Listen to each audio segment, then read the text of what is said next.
Oi, oi, oi, gente boa! É um prazer estar com você hoje aqui, iniciando mais um Caio Responde. A primeira pergunta que eu vou responder, hoje eu já respondi semana passada. A pessoa só fez uma construção diferente, mas perguntou a mesma coisa, exceto na segunda parte, que é a razão pela qual eu resgato a pergunta já respondida para poder responder a sua por causa da segunda parte da sua pergunta. A primeira está respondida.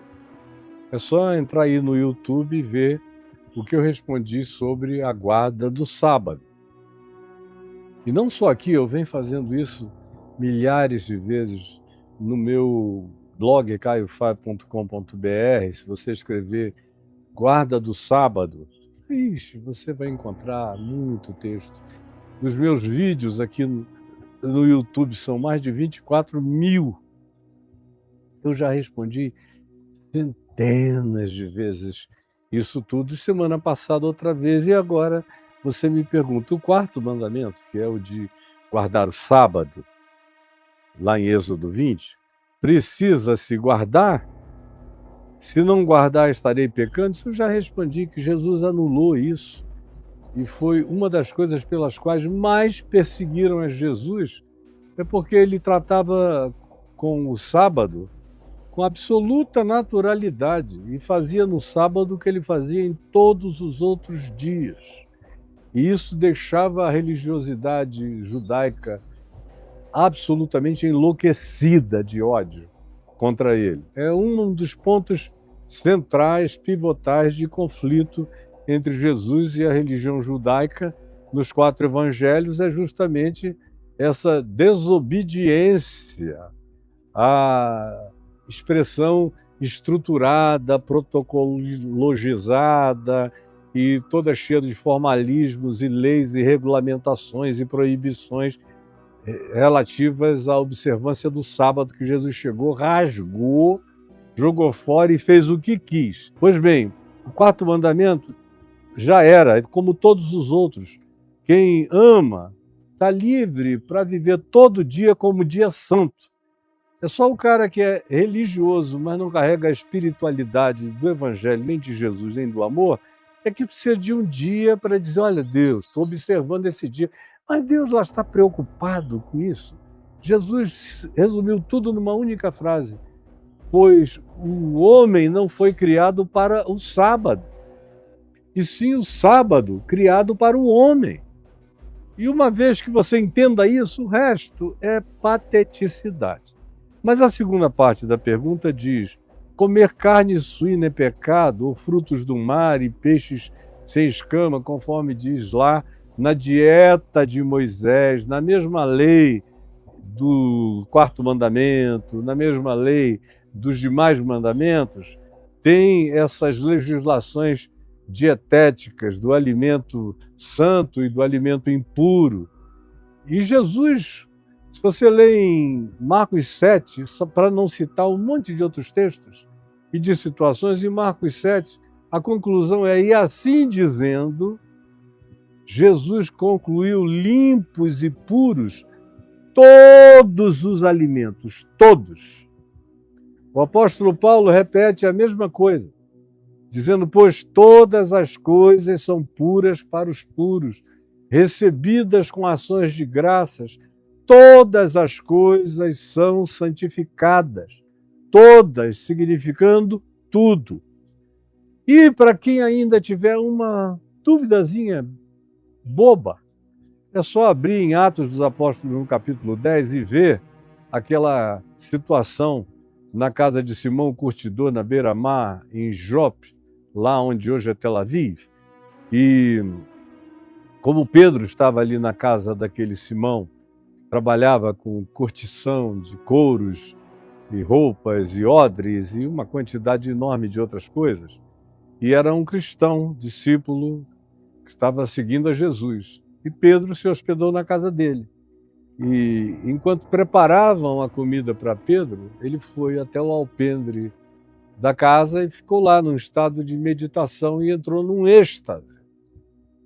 E nesse êxtase, ele teve uma revelação espiritual que até para ele demorou anos para ele internalizá-la realmente, porque ele sabia que era Deus falando com ele, mas os treinamentos, os condicionamentos, a lavagem cerebral produzida pela religião, pela repetição, pela culpa, pelo falar recorrente das mesmas ameaças, é um negócio tão violento que mesmo o indivíduo, às vezes, tendo as evidências absolutas de que agora é uma nova era, em Cristo é um novo éon, é uma nova revelação, é um novo testamento, é um novo mandamento, que demanda de nós uma nova prática de fé que brota da interioridade, nascida de novo e convertida, conforme tudo que Jesus explicou, ensinou, pediu e pediu de novo, e a gente não entende porque não quer entender. Mas lá em Atos 10, Pedro estava no êxtase, quando ele vê vir do céu um lençol enorme, cheio, para ser cheio das coisas que eu vou descrever, era um senhor aparato. Era um negócio que vem dos céus assim como um tapete voador indiano, ou uma verdadeira vimana indiana enorme, cheia de camelos, de dromedários, de lagartos, de cobras venenosas, de cobras constritoras, de animais, frutos do mar proibidos na lei de Moisés, toda aquela lista de animais imundos e abomináveis na lei de Moisés, todos eles naquela vimana, naquele tapete que baixou na cara de Pedro. E com todas as outras coisas repugnantes, anfíbios, animais mamíferos considerados imundos, como o porco, considerados assim pelos judeus.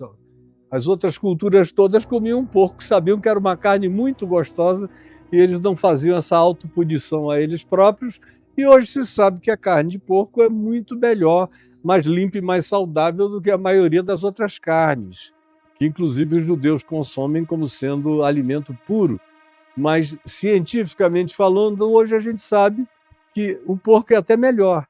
Pois bem, aquele tapete voador, aquela vimana, cheia de tudo que não se podia comer, caso você fosse discípulo de Moisés e do Velho Testamento e obedecesse à dieta kosher, vem tudo aquilo para a cara de Pedro e a ordem que diz: Pedro, mata e come, significando dizer que estavam todos vivos, em cima daquela plataforma voadora, na cara de Pedro. Mata e come. Tudo aquilo, do mundo inteiro, de todos os lugares, da água, da lama, do rio, do deserto, da floresta, de debaixo da terra, de tudo que tivesse fôlego de vida. Pode comer. Aí Pedro disse: de modo nenhum, Senhor, porque por essa boca nunca entrou coisa comum e imunda. Aí outra vez a voz insiste: Pedro, mata e come. E assim foram 3 vezes, para cujas manifestações Pedro respondeu do mesmo modo: de forma nenhuma, Senhor, porque por essa boquinha aqui não passa coisa comum e imunda, só as comidas kosher dos judeus. E aí a resposta é: Pedro, o que Deus santificou, não consideres comum nem imundo. Isso era uma lição, porque logo depois iriam chegar os enviados da casa do centurião romano Cornélio, que tinha tido a visão de um ser extraterreno, extraterrestre, extradimensional, não humano, apelidado na Bíblia de anjo, cujo apelido significa tão somente enviado, mensageiro, carregador de mensagens, e que dissera para ele que um homem chamado Pedro estava ali naquela mesma praia, no litoral mais lá embaixo, que ele fosse chamado porque Pedro iria explicar para ele todas as palavras desta vida. E o anjo ainda diz: porque tu foste aceito diante de Deus. As tuas orações foram acolhidas, a tua piedade foi recebida. A tua atitude humana, generosa, é amada diante de Deus. Por isso eu vim, para te deixar mais esclarecido, para tirar toda e qualquer outra dúvida. Pedro vai ajudar você. Mas Pedro era um caretaço, que tinha esse tipo de mentalidade ainda. E teve que ter essa visão. E nem com essa visão ele ficou curado de todo, porque ele chega lá na casa de Cornélio e chega dando desculpas. Leva alguns crentes da igreja de Jerusalém, que era uma igreja caretaça, com uma tendência enorme ao culto judaizante, à idolatria do templo de Israel, dos sacrifícios, dos sacerdotes, da lei. Era um pessoal híbrido, que vai com Pedro lá, e quando Pedro chega, ele está sempre querendo dar satisfação. Vocês sabem que para um homem como eu não é permitido entrar na casa de pagãos. Parece até que ele tinha esquecido tudo que Jesus ensinou, tudo que Jesus fez, com quem Jesus se relacionou. Meu Deus, bastou ele ficar líder um tempinho que já começa a criar novas formas e regras abomináveis à liberdade do Evangelho e ao ensino de Jesus. Aí o Espírito Santo resolveu interromper a mensagem de Pedro, derramar-se sobre Cornélio, sua família, seus servos, seus criados, todo mundo. Calou a boca de Pedro para Pedro parar de falar besteira. E aí Pedro olha e fica chocado quando vê aqueles pagãos romanos e de outras etnias falando línguas que não são essas línguas que você vê na televisão aí, na internet, que é tudo fajutice podre. Quem as fala parece que está soltando um hálito da mentira. E os seus imitadores também. Não, a gente está falando aqui de uma expressão do derramar do espírito humano, falando o imponderável, o indescritível, tanto em forma de gozo, de louvor, para o qual não há palavras, como às vezes em termos de oração e intercessão em relação àquilo que nós não sabemos nem o que pedir, nem como pedir. São esses dois casos mais extremos onde as línguas se manifestam. Naquele caso lá de Atos 10, na casa de Cornélio, eles começaram a falar em línguas de louvor e a profetizar as grandezas de Deus, conforme tinha acontecido com Pedro e os demais lá no cenáculo do Pentecoste, não muito tempo antes, a ponto de Pedro dizer: olha, eles estão recebendo o mesmo Espírito Santo que sobre nós veio. Como é que alguém pode negar água de batismo e de inclusão e inserção a esses a quem Deus se adiantou, calou minha boca, me fez parar de falar, derramou o Espírito Santo sobre eles, nos usou como testemunhas do que Deus livremente faz. E aquela ocorrência veio muito mais por causa de Pedro do que por causa de Cornélio. Cornélio estava na frente de Pedro.